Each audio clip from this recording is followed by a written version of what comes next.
competence is this liquid framework that changes according to the context. It's not the same to say that you are in Japan or in the USA. We are within a given context, and it depends on the world that we move. And all this, the issues are really important. On the other hand, having a context for each situation to know how to handle, they shouldn't develop by themselves. They should be integrated in a interdisciplinary curricular base. Oftentimes, the integration that does exist, this integration seems to be running in parallel processes, but not integrating processes, provide prevalent or equivalent perspectives, not a single vision or single view of reality. Oftentimes, one of the gaps is that you go into the network to talk about your ideas, your way of thinking. That's also a gap, and there is not such thing as an interconnection with other minds.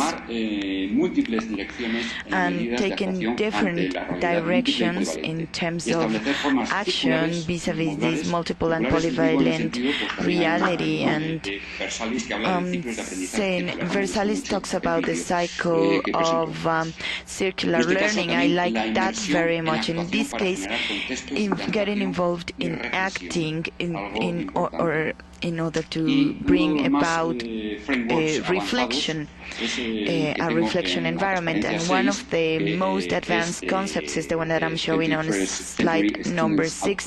It's 21st century studies outcomes that talks about the achievements of students in the 21st century. It's translated in deca.org. I believe this could become outdated because there are many other factors in play. It talks about the learning environment, professional development. It touches upon many points, and I believe that's a little bit interesting. That's quite interesting, and we should have a look at all of these elements that are being considered for a good development of e-competencies. And so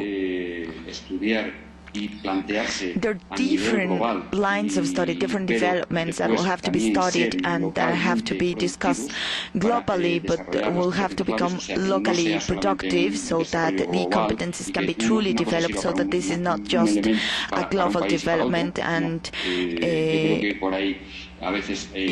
could be used for all of the countries. No, I believe that's where, and that's why I've included the last slide.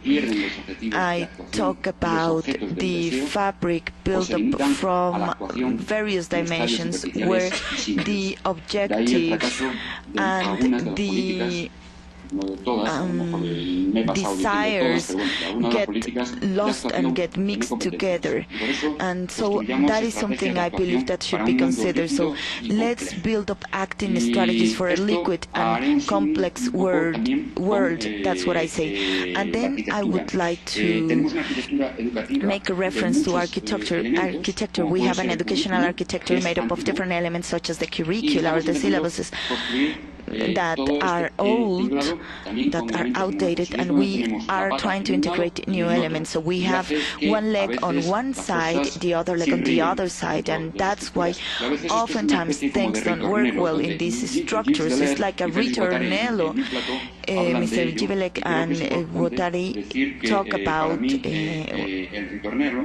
ritornello. For me, it's like a prism. It's like a crystal of space and time that acts upon what's around it, either sound or light, in order to extract various compositions and deformations. Ritornello has also a catalyst function, not only increasing exchange and interaction, but also ensuring indirect interactions in between elements that do not have a natural affinity in order to create organizations organized masses, the ritornello would be like a prism or a crystal prism, something that doesn't have anything to do with the educational elements, but this is just for us to understand how similar is this to leveraging digital or e-competencies in the new environments and stages or areas we are moving around.